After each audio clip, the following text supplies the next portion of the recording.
How to reverse the power dynamic with women in dating. Okay, how to reverse the power dynamic with women in relationships, how to flip that shit around. If you feel like women ghost you, if you feel like you're the second choice always, if you feel like you like wait hours and hours for a text back, it's because you don't know what we're talking about today. This video is gonna take care of that for you, okay? And before we go any further, by the way, if you're serious about your dating life and your dating goals, grab the link from down below in the description because it will take you straight to our community where you will find all the tools that you need to start attracting high quality, amazing women today. With that said, today we're talking about how the dating market is in this day and age, like what's going on, like why do you find it so hard to approach and attract women? Like what makes it so hard? Is it supposed to be that hard? And number two, what to do in the macro to start reversing this as a general understanding of your life, how to behave and how to show up and how to set yourself up so everything becomes easier for you. And number three, what to do in the micro, like in specific situations with girls right then and there, how to act and what to say so that you flip that shit around and you start getting some leverage and some power over girls who inherently today have a lot more power over you in the dating market. And before I tell you anything, like why am I qualified to even talk about this? I've been teaching dating for 15 years, so that's quite a while, and that's something that's very fulfilling to me. So I have had the opportunity to kind of like see everything evolve. Like I've seen the dating market evolve the last 15 years, even longer, I guess 20 years. And I feel like I know what's happening, man. And because I have a little bit of insight into women's psychology and having dated literally hundreds and hundreds of women and having approached like thousands and thousands of women, well, I feel like I know what's happening. So let me start explaining everything to you. So number one, here's what's going on in the dating market today. And as a general understanding, I want you to know that the one that holds the most power in a negotiation is the one that can afford to walk away. And this is the main principle. You need to understand this. You need to like bury this deep in your brain and have this as your true North Star. Because getting that, like to ultimately be able to gain that power and to understand why females have so much power in the dating market today, you need to understand that principle. You need to understand who's most able to walk away and can afford to. Okay, here's what's been happening. The dating market has transitioned. The dating market has changed a little bit, and a lot of people have transitioned to online because, honestly, it's because mostly people are lazy and people are scared. And it might be scary for you to go to a bar and approach a woman, but it's equally scary for a woman to go to a bar and wait for a man to approach her, like to be approached. Like girls experience like anxiety towards that as well. And it is so easy to sweep that under the rug and do what's easy and just like upload a rudimentary fucking shitty ass profile and just get the dopamine from swiping, even if that means for both sexes that you're ultimately meeting like 1/10 of the people that you otherwise would have met, like in person, live, on a night out. So everybody's getting a lot more lazy. Fucking cue Wall-E, the scene with the Wall-E movie with the scene with the fat people on the chairs and the big Slurpees. So everybody's becoming more lazy, and everybody's transitioning to online.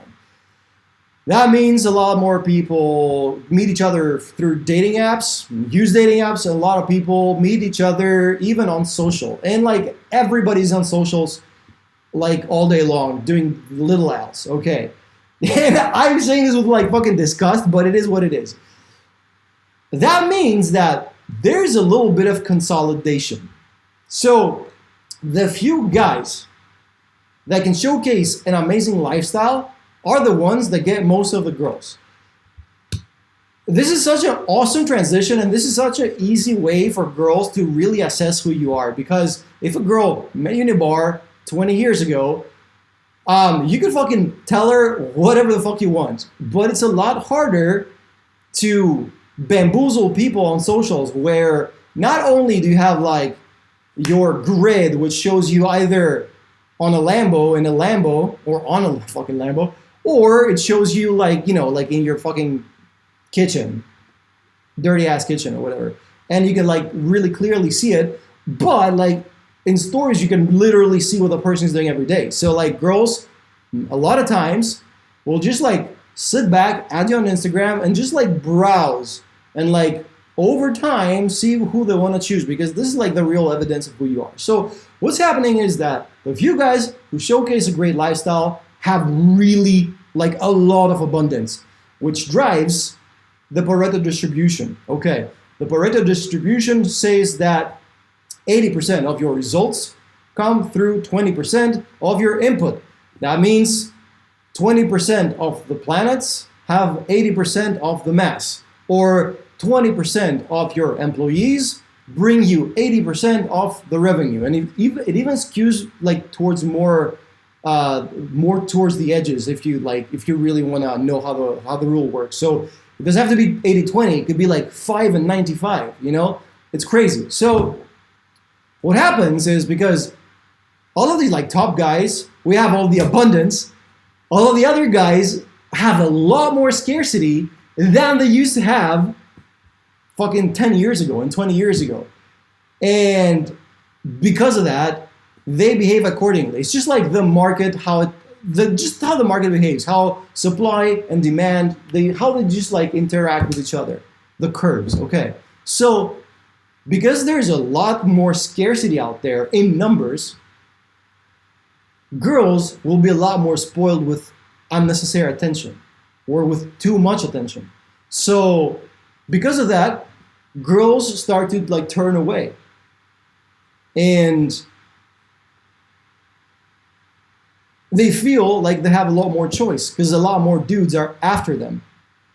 Okay, and they're just bleeding and begging. So all the simping has kind of like ruined us in a way. And this is how the power dynamic is skewed from the start. So when you today approach a woman on the street, by implication, it'll be so that the girl right off the bat will feel and think and know that she has more power over you, at least in the sense of the dating market, which is why you're approaching her. So like this is the context, right? So this is kind of what's happening. This is kind of how the dating and sexual market works today.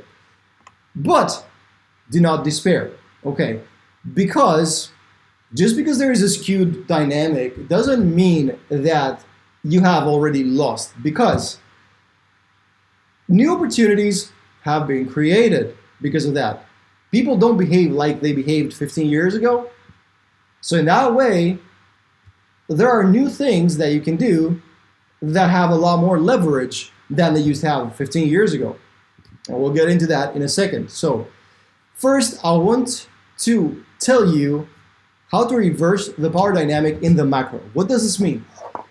That means that little by little, you'll be chipping away at it and yes, you need to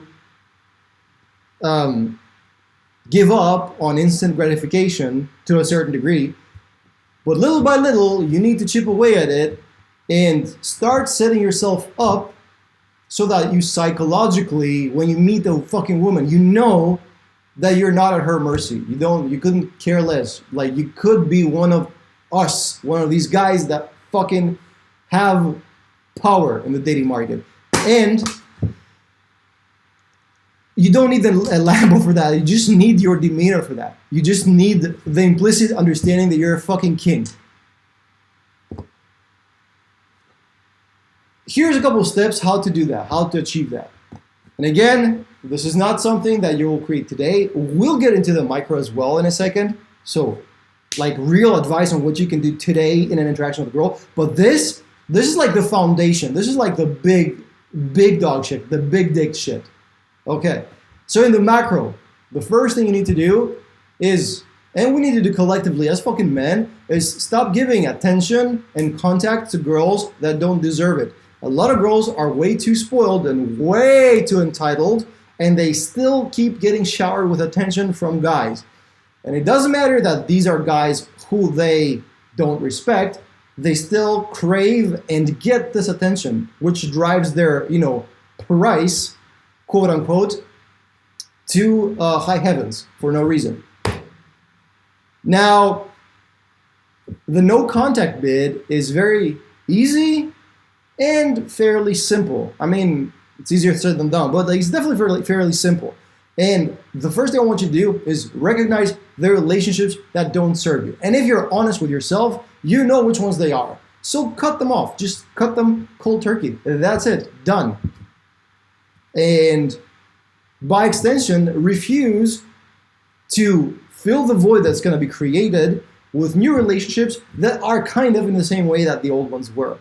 So cut out the girls that don't respect you, just string you along, and refuse to meet another girl or treat another girl in that supplicating, simpy way again, where you know that she just doesn't respect you in the same way that you would like to respect her, or that you respect her and that you would like to be respected.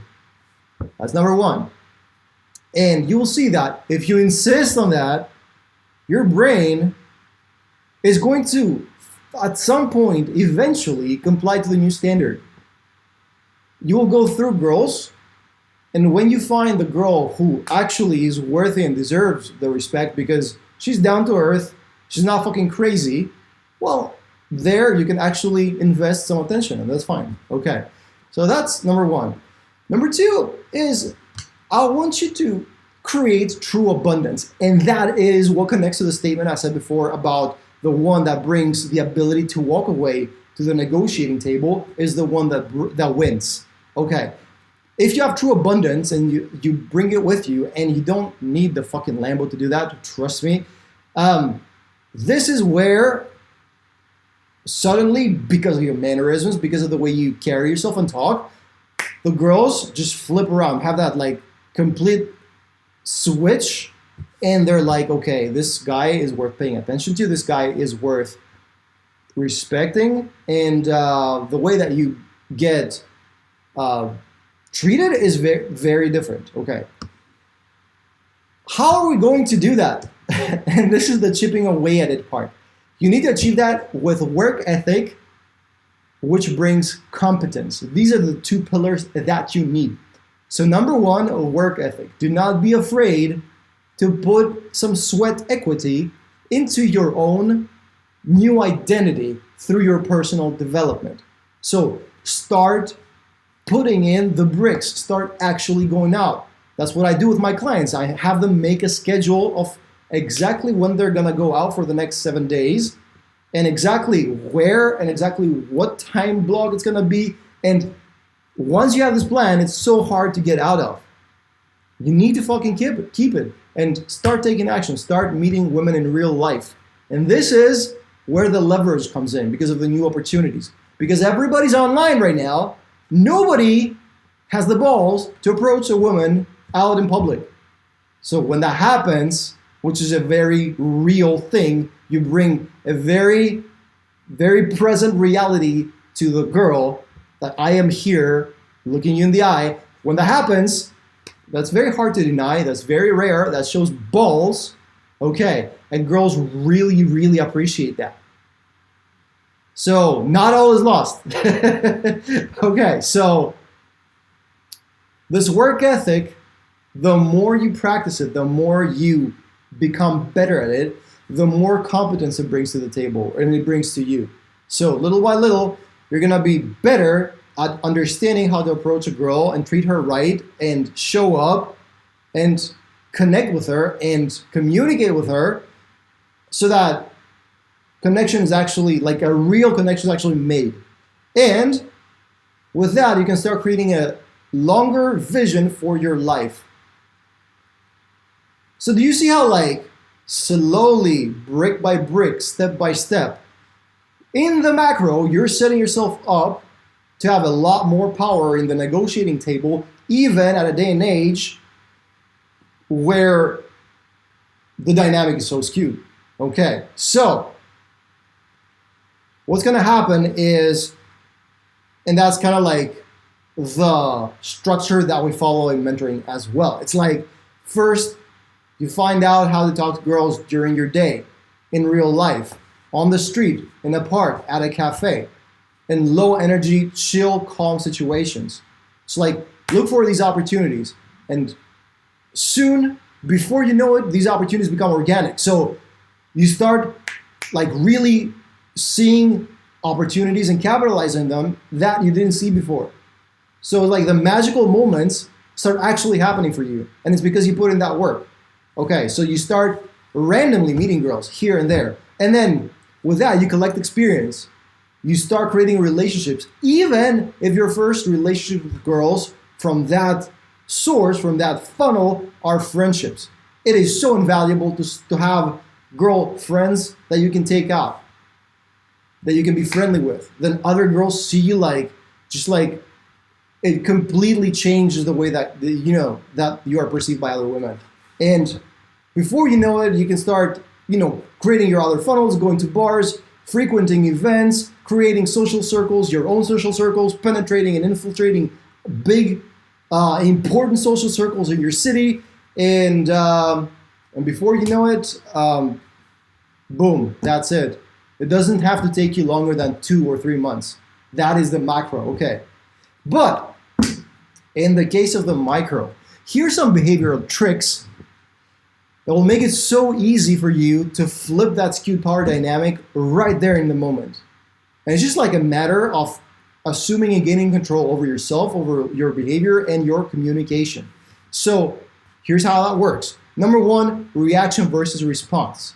A lot of guys, especially guys who are amateurs at human interaction, at social interaction, tend to react too quickly and to not respond. Response means that you are in complete control of yourself. A great example of that is if a girl calls out your name, "Hey George," and George is like, just immediately turns his head. That is such a low value behavior, and this is something that you can easily avoid if you learn, and I've done other videos on this, if you learn to relax and to be in full command of your physiology. You can do that by breathing, you can do that by starting to meditate regularly, and slowly you will see that your response time is gonna be a lot longer. So understand what impact this has on a girl. Like, "Hey George," and George is like, "What's up?" This is so much more attractive. And even if a girl has the idea of like, I'm the queen of the world and everybody's trying to suck my dick, proverbial dick because she's a girl, George is like incredibly fucking valuable. So I better pay attention. Okay, completely different vibe. Another one, make sure that you have a plan. And that speaks to your ability to be a leader, to be a man. So even if you take out a girl on a date, this should be something that you would be either way doing with or without the girl. So when you have a deep, implicit, inherent understanding that, you're gonna be playing some pool, and after that, you're gonna go grab a drink. If you're committed to doing that, with or without her, it's not gonna matter that much if she's there with you. And of course, if she is there, you gotta pay the, due attention and give due respect and hopefully receive back an equal amount of respect. But at the same time, you're not gonna have that needy vibe where you're depending, or your mood even, more importantly, is depending on her presence there. You can take it or leave it. So if you know exactly what you're doing, if you plan ahead, you can display your leadership behaviors and take an initiative, making sure that you take responsibility for everybody else, and just guide everybody. And again, it's gonna be so easy for you to not have to feel dependent, or your state have to feel dependent on the girl. Last but not least, and that's the very last thing I'm gonna leave you with, it's your boundaries, okay? So you need to learn how to set boundaries when girls do something that you don't like. Because girls, the reason why they're that spoiled, the reason why they're so entitled today, it comes down to all of these guys who try to suck their proverbial dick that have no spine, that have no boundaries, that have no, like, that are willing to bend and break all their own rules for the attention of a girl. And once you see, or once at least the girl sees that you're unwavering and you're unwilling to bend or break your own rules for a girl, that is what creates the difference. So, and that's like what suddenly, like once she like suddenly sees that, holy shit, the tables turn at that point, right? So if you're on a date and you see a girl kind of like playing with her phone a little too much and not respecting the fact that you are there, maybe you drove all the way to like the point to be with her, to hang out with her, and she's just on her phone, calmly and assertively assert your boundary. You can go and say something to the effect of, hey, I would appreciate it if you and I spent some time together, since I took the time and effort to come see you and spend time with you, and I am not being on my phone. So I think it's only fair for you to not be on your phone while I'm here. And if that's not respected, you don't have to say that a second time. That's it. That's your rule. And the more you start enforcing that rule and leaving on the second time that this happens, the more your certainty and congruence and confidence is going to shine through the first time you issue that warning. And girls, alone on your vocal tonality and eye contact, are going to start taking you a little more seriously. And it doesn't matter how skewed the dating market is, if you show up in that way and look her in the eye and fucking mean it, then girls know to take you seriously and to respect you. So with that said, subscribe to the channel, like the video, and I will see you in the next one. And grab the link below as well to go to check out the community. So peace.